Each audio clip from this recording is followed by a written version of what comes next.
Assalamualaikum warahmatullahi wabarakatuh. Selamat pagi. Perkenalkan, nama saya adalah Agung Sigurnianto. Saya adalah salah satu staf dosen pengajar di program studi agroteknologi Fakultas Pertanian Universitas Jember. Saya merupakan dosen yang terspesialisasi di dalam konsentrasi bidang pertanian berkelanjutan. Di sini saya akan menyampaikan satu mata kuliah, yaitu Sistem Pertanian Berkelanjutan. Sistem Pertanian Berkelanjutan sendiri adalah mata kuliah yang hadir untuk menjawab visi misi, baik visi misi program studi agroteknologi, Fakultas Pertanian dan Universitas Jember, yaitu di dalam pengembangan model-model pengelolaan pertanian yang bersifat berkelanjutan. Di dalam mata kuliah pertanian berkelanjutan akan dibahas dimensi sosial, ekonomi, dan lingkungan pertanian. Tantangan global yang muncul yaitu perubahan iklim, penipisan sumber daya, berbagai gerakan pertanian termasuk revolusi hijau, bagaimana mengelola tanaman terpadu, pertanian konservasi, pertanian organik, berkelanjutan, regeneratif, sistem permakultur, dan pertanian yang cerdas iklim.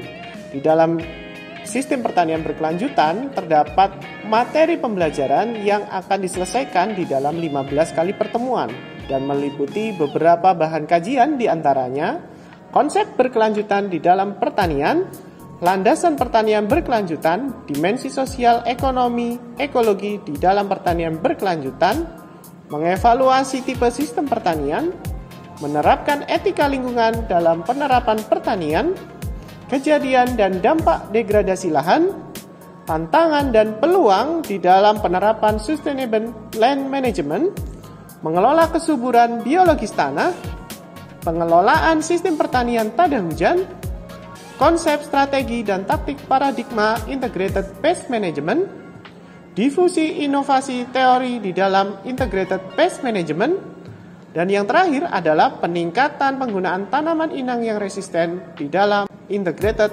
pest management serta adanya intervensi bioteknologi. Metode pembelajaran yang dilaksanakan di sistem pertanian berkelanjutan merupakan metode gabungan antara lain small group discussion, discovery learning, dan yang ketiga adalah problem based learning. Pada saat perkuliahan dimulai, mahasiswa diberikan topik pekan tersebut dan kemudian akan diberikan fit problem untuk bahan diskusi. Kemudian mahasiswa harus memecahkan problem tersebut melalui model discovery learning. Proses pembelajaran ini menggunakan berbagai sumber di internet, terutama sumber resmi dan Google Scholar. Di dalam pelaksanaan discovery dan problem based learning, mahasiswa berdiskusi dalam sebuah kelompok kecil yang berjumlah kurang lebih 5 orang. Setiap pembelajaran selalu menggunakan konsep PDCA, yaitu plan, do, check, and action. Plan dilakukan dengan penyiapan perangkat pembelajaran oleh dosen sebelum perkuliahan dimulai. Do merupakan kegiatan aktivitas belajar mengajar yang dilakukan di dalam kelas. Check dilakukan proses recall dan model assessment untuk mengetahui seberapa penangkapan mahasiswa terhadap topik pada pekan tersebut. Dan action adalah melakukan tindakan terkait dengan hasil cek, terutama proses remedial maupun proses pemberian literasi secara lisan. Berikutnya, izinkan saya untuk menunjukkan salah satu aktivitas di kelas di dalam suatu perkuliahan sistem pertanian berkelanjutan. Baik, selamat pagi. Assalamualaikum warahmatullahi wabarakatuh. Waalaikumsalam warahmatullahi wabarakatuh. Oke, rekan-rekan mahasiswa sistem pertanian berkelanjutan kelas C, hari ini kita bertemu lagi dalam suasana yang baru dan kita akan masuk pada topik yang baru pada materi minggu ke-6 kita, yaitu kejadian dan dampak degradasi lahan. Tetapi sebelum ke materi ke-6 ini, kita akan sedikit review terkait dengan pertemuan minggu lalu. Mungkin ada teman-teman yang masih ingat terkait dengan pertemuan minggu yang lalu? Izin menjawab, Pak. Jadi untuk materi kita pada pertemuan lalu, yang pertemuan kelima ini terkait dengan etika dalam sistem pertanian berkelanjutan. Baik, benar sekali Reza. Terkait dengan jawabannya, topik minggu lalu adalah terkait dengan etika sistem pertanian berkelanjutan. Dan mungkin ada salah satu di antara kalian yang bisa memberikan sedikit overview terkait dengan apa isi dari etika tersebut. Silakan. Saya Pak. Saya izin menjawab mengenai etika.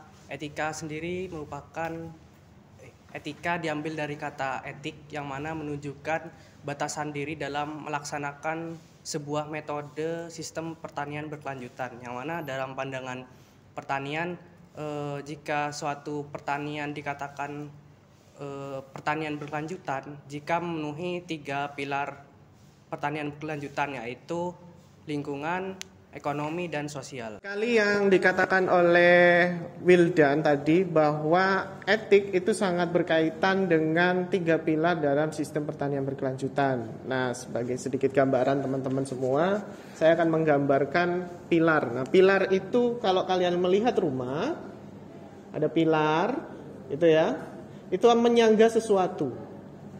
Nah, dianalogikan seperti itu karena pertanian berkelanjutan itu ibarat sebuah atap rumah yang ketiga pilarnya ini harus seimbang. Apa saja tadi? Ada lingkungan, ada ekonomi, dan sosial. Apa yang terjadi jika 3 pilar ini tidak seimbang tingginya? Maka atap yang disebut sebagai sistem pertanian berkelanjutan itu dia akan roboh. Begitu ya. Nah, ketika dia roboh hanya karena salah satu saja pilar tersebut tidak berimbang, maka itu sudah tidak bisa dikategorikan lagi sebagai sistem pertanian berkelanjutan. Begitu. Nah, berkaitan dengan ini kita akan masuk ke kejadian dan dampak degradasi lahan. Nah, di sini dalam sebuah lahan kita mengenal ada istilah degradasi. Nah, degradasi itu apa? Degradasi itu adalah ya berasal dari satu kata Inggris ya, termnya itu adalah degrade. Kalau degrade artinya berkurang, betul sekali. Jadi ada degradation gitu. Kalau kalian suka sepak bola ada sistem degradasi gitu ya. Degrade itu turun dalam apa? Nah, ada dari sisi kuantitas dan juga ada sisi dari kualitasnya. Oke. Ada kuantitas dan kualitas. Nah, teman-teman, di dalam sistem pertanian berkelanjutan juga ada hal yang harus diantisipasi terkait dengan degradasi ini. Nah, kalau kuantitas misalnya ketika lahan tersebut sudah tidak bisa mencapai produktivitas tertentu, itu berarti disebut sebagai kuantitas. Jadi ada metode untuk mengukurnya. Sedangkan kalau quality itu misalnya dulu tembakau rasanya ketika dirokok itu enak, tetapi pada suatu masa itu 20 tahun lagi menjadi tidak enak, itu adalah sisi dari kualitas. Jadi ini adalah terkait dengan kualitas produknya. Nah, untuk melihat itu semua teman-teman, saya akan membuat sebuah mini project ya, project based learning. Kelas ini akan kita bagi menjadi 4 sebagaimana yang sudah dibagi oleh sistem kita. Kalian sudah paham semua? Masuk ke grup yang mana? Oke, nanti akan ada 4 topik yang akan dibagi. Silakan kalian kembali masuk ke dalam grupnya masing-masing. Silakan.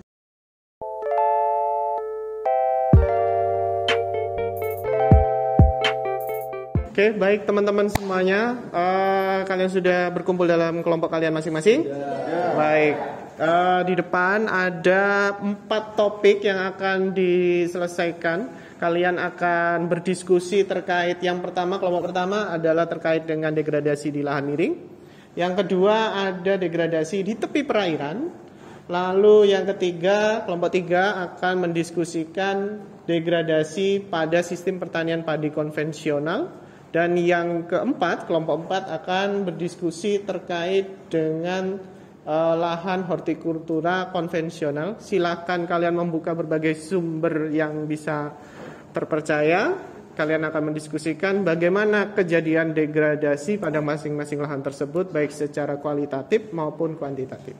Oke, jika ada kesulitan silakan ditanyakan pada saya. Terima kasih.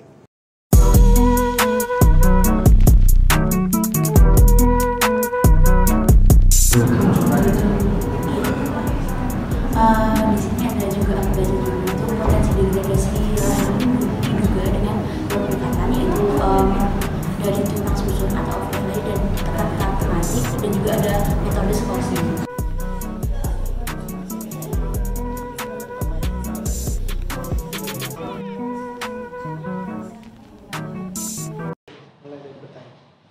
Baik, izin bertanya, Pak. Ya, silakan Fadrul. Baik.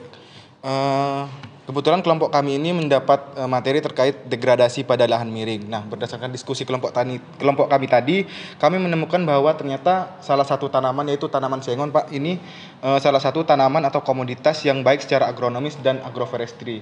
Di mana pada agroforestry ini juga merupakan salah satu tipe pengelolaan yang terbaik untuk mengatasi degradasi lahan miring. Tapi masalahnya di sini, Pak, kami tadi menemukan juga bahwa tanaman sengon itu biasanya dipanen setiap 5 tahun sekali.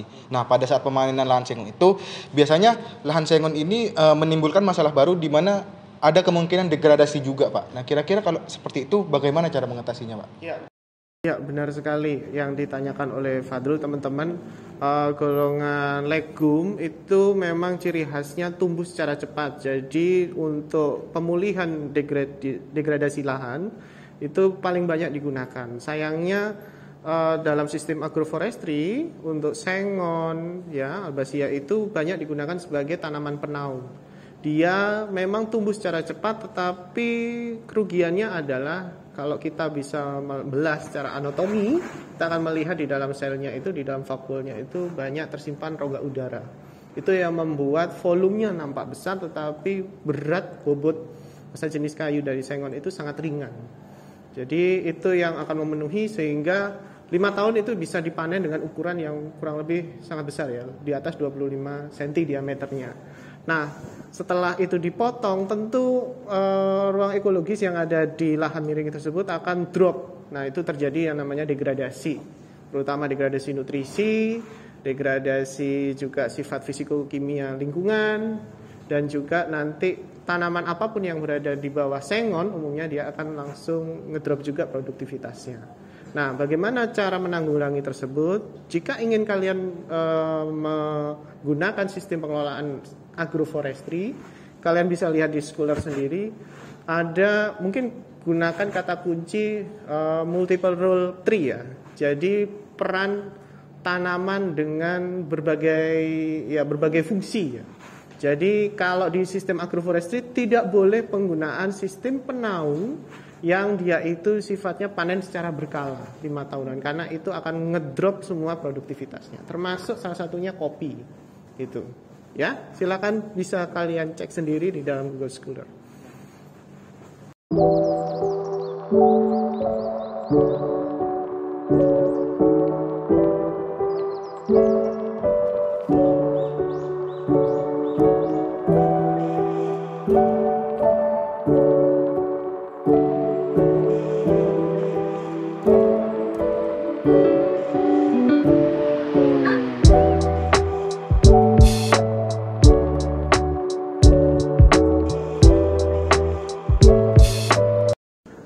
Baik, terima kasih. Kalian sudah berdiskusi dengan sangat intens dan baik sekali. Nah, sekarang kita mungkin adalah waktunya untuk sedikit evaluasi dan asesmen, ya, teman-teman semuanya. Kita akan presentasi bergantian, dimulai dari kelompok 1. Mungkin silakan perwakilan kelompok 1 untuk bisa menyampaikan hasil diskusinya. Silakan Fadrul. Baik, terima kasih Pak Agung atas Ya. kesempatannya. Baik teman-teman, di sini saya perwakilan dari kelompok 1 akan sedikit menyampaikan hasil discovery learning dari kelompok 1 sendiri. Nah, dari hasil diskusi kami tadi dapat kami simpulkan bahwa kejadian degradasi lahan ini sangat rentan terjadi utamanya pada lahan miring yang disebabkan oleh berbagai faktor. Nah, maka dari itu diperlukan suatu upaya untuk menanggulangi hal tersebut. Nah, di sini dari kelompok 1 merekomendasikan suatu sistem multikultur. Salah satu dari sistem multikultur itu salah satunya adalah sistem agroforestry. Nah, berdasarkan jurnal yang kami baca, sistem agroforestry di sini dapat dapat membuat lahan ini bertahan secara agronomis maupun secara agroforestry dalam menanggulangi dari adanya degradasi lahan tersebut. Tapi yang perlu diperhatikan untuk sistem agroforestry ini terkait pemilihan dari tanaman yang ditanam. Seperti tadi yang disampaikan oleh Pak Agung sendiri, bahwa pada sistem agroforestry untuk mengatasi adanya degradasi lahan, usahakan tanaman-tanaman yang ditanam itu bukan tanaman yang memiliki daya tanam atau waktu tanam yang singkat, atau memiliki waktu tanam yang misal dapat dipanen dalam waktu singkat. Seperti tadi pohon sengon contohnya, itu kan dipanen dalam waktu jangka 5 tahun. Nah, jika seperti itu dampaknya akan menyebabkan degradasi secara temporal. Nah, di sini kami dari kelompok 1 menyarankan untuk pohon-pohon yang ditanam itu pohon naungan yang memiliki jangka waktu tanam panjang seperti pohon buah-buahan. Nah, untuk pohon buah-buahan sendiri kan itu dapat diusahakan puluhan tahun. Jadi tidak 5 tahun sekali atau 10 tahun sekali ditebang atau dipanen. Mungkin seperti itu. Terima kasih. Baik, kita berikan aplaus. Terima kasih atas diskusi yang luar biasa hari ini. Kita semua sudah belajar banyak terkait dengan kejadian dan dampak degradasi lahan. Ada berbagai banyak faktor ya yang akan mempengaruhi suatu lahan itu menurun kualitas dan kuantitasnya. Nah, untuk minggu depan kita akan belajar terkait dengan sistem pertanian lahan miring. Teman-teman bisa membaca buku Nigel terkait dengan ekologi, dan kalian semua menjadi mahasiswa yang luar biasa sekali hari ini. Terima kasih. Saya tutup. Wassalamualaikum warahmatullahi wabarakatuh. Selamat siang semuanya. Terima kasih, Pak. Demikianlah tadi uraian, deskripsi singkat, serta contoh kegiatan pembelajaran mata kuliah Sistem Pertanian Berkelanjutan yang saya ampu. Terima kasih, saya Agung Sikurnianto. Wassalamualaikum warahmatullahi wabarakatuh. Selamat pagi.